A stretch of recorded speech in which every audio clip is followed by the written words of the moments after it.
Okay, boys, things that increase testosterone in the gym, because the common knowledge is that, oh, going gym increases testosterone, but what exactly do you hit to increase testosterone? Like, do I just go gym? Do I just walk in and then my testosterone increases? Maybe, maybe if you haven't touched a weight in your life, but here's the list of things. I just did my little note taking during watching a video earlier, but I wanted to share with you guys. So, before we get into it, if you do want to maximize your athletic performance, by increasing your testosterone, hit the link in the description and we'll help you do that. Okay? So, things that increase testosterone in the gym is number one is really doing large muscle group exercises. That's number one.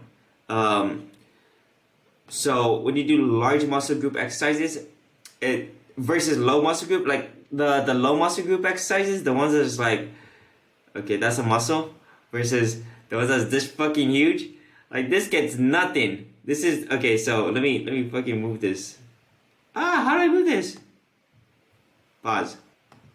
Okay, so when the studies show when they do low, small muscle groups like the biceps and triceps, freaking testosterone is like this.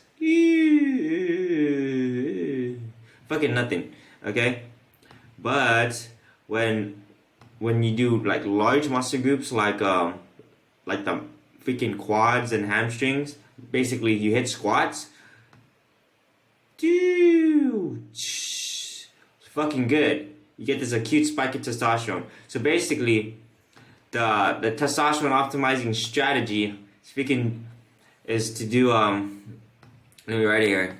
Basically, testosterone optimizing strategy is to do full body, because that's all your muscles. So that's maximum muscle gain, right? Maximum testosterone gain too. Full body workouts.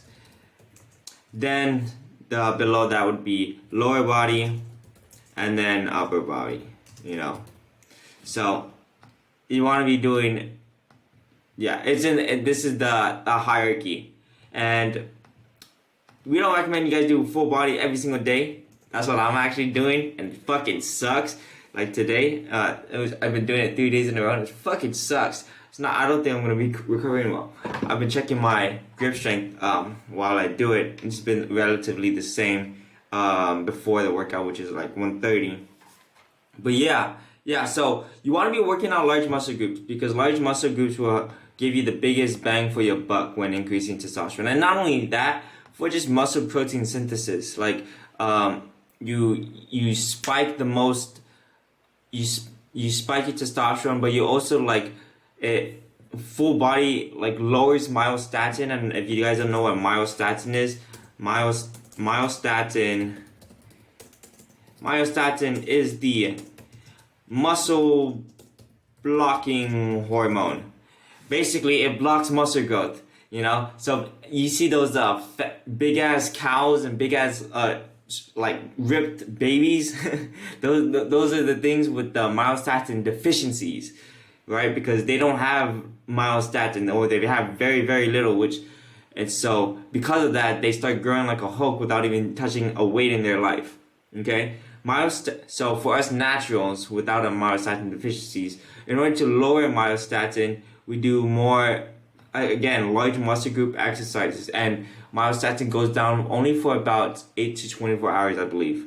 8 to 24 hours. It's a short period, and which is also indicative in why we should also do high frequency, because you want to do more frequency to keep myostatin low. Okay, so that's a little off topic, but focus on large muscle group exercises. So if you have to do it, like, just do some legs in the morning. Do some legs before you do workouts. And if you can't, if it's too hard to do full body every single day, which, it's not recommended because you're probably not going to recover well, do it like full body Monday, Wednesday, Friday. And if you don't want to do full body, at least do lower body at least twice a week. I know people do it once, like, what the fuck? Because this will give you a big bang for your buck. Working on biceps and triceps and those small ass muscles ain't gonna boost your testosterone for shit. It's gonna be like that. You feel me? So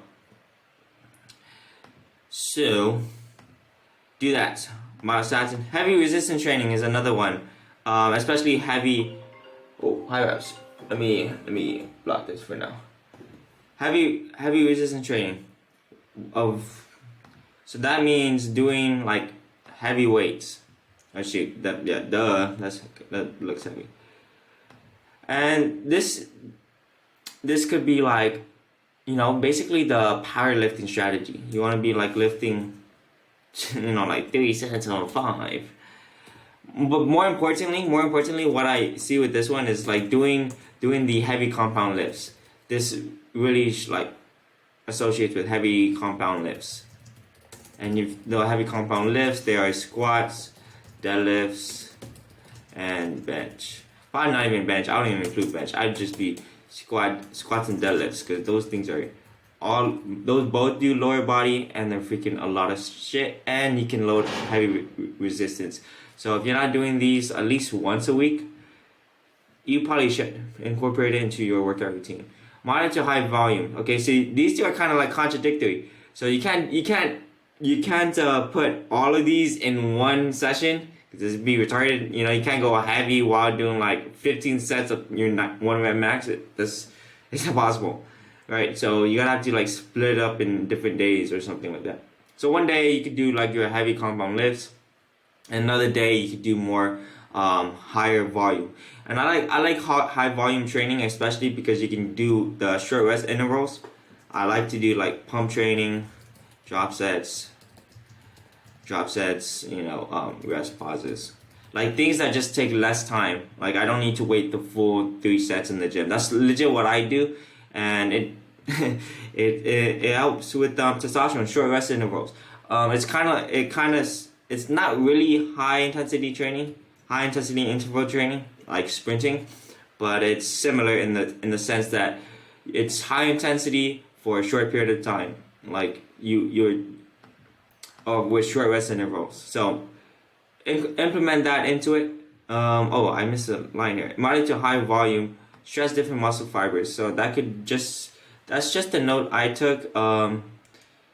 It's just like doing the eccentric and doing sometimes the concentric, and sometimes just do a different workout to stress it in a different way. You know how you gotta do the preacher curls in front of you, and then sometimes you gotta do the preacher curls on the side of you. Just hit the muscle in different ways. But I don't think that's as important as short rest intervals, especially like high volume plus like drop sets. Oh shit, this you get the pump here, and if you guys don't know the pump, dude, pump is one of the best predictors of muscle growth.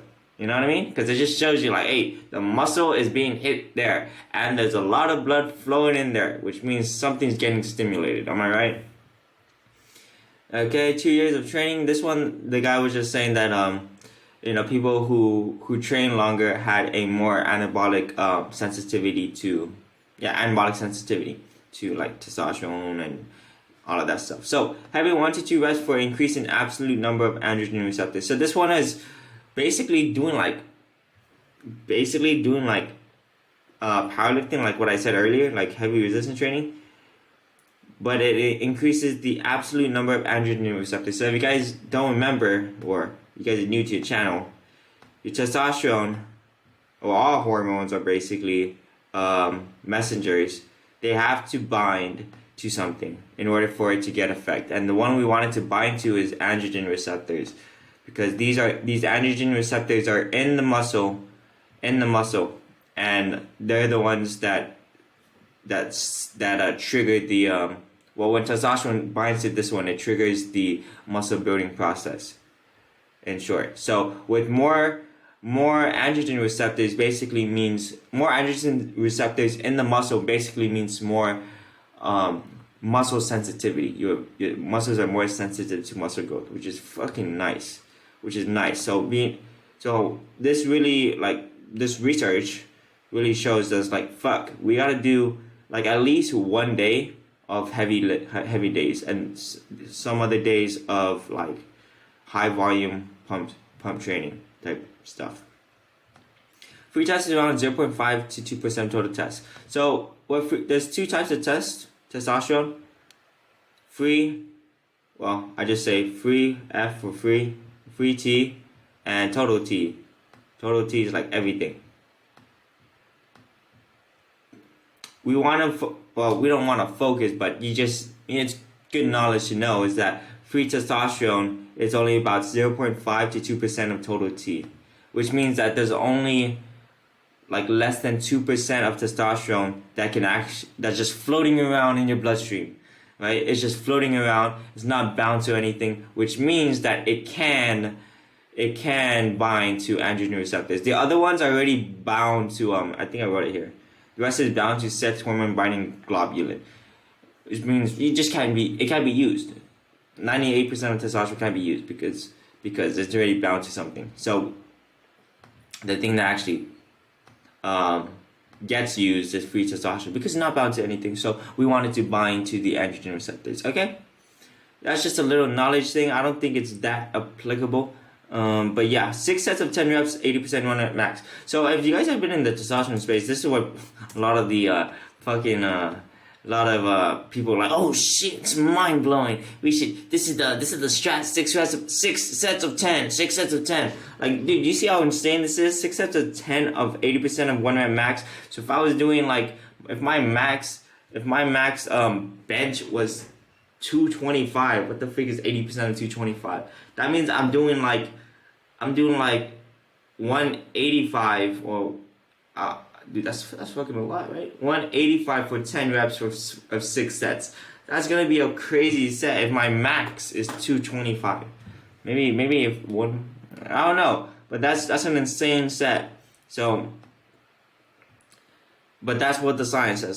Science says that free T, like what I was doing here, free T goes up when you do that shit. Or goes like that.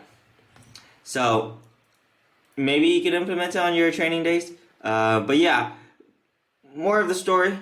Okay, let's do a little recap. More of the story. You should have at least one day of heavy lifting, and especially focus on like big muscle groups. If you can do full body, do full body because that's all your muscle groups. If you know what I mean. If not, at least have 2 leg days in the week. Okay, so stop being a pussy. Hit legs. Last thing, also, and another 1 day of high volume, short rest. So that'd be like pump training. Basically, if you guys don't know what I mean by pump training, just try getting the fucking pump. That's the goal. That's the goal of the training session. It's not to hit any amount of rep ranges or anything. It's just like, do I got a pump yet? No. Let's go get another pump. Let's drop set it. Let's get another pump. Yeah. That's a pretty good pump. Let's go get a pump on my shoulders. That kind of training. I know it's like a ego lifting, and the science says no. What are you talking about, bruv? Short rest periods. That's what we're hitting that. Moderate to high volume. We're hitting high volume with that pump training. So stop the cap. Pump training, like legit. Pumping means we know that if there's a pump there, that muscle is being worked out. You feel me? So that's like the bro science of it, but bro science fucking works. Okay. Okay. So that's it for today's video. Hope you guys enjoyed it. If you guys want to, increase your testosterone so you can get fucking strong as fuck in the gym, hit the link in the description. I'll see you guys later. Deuces.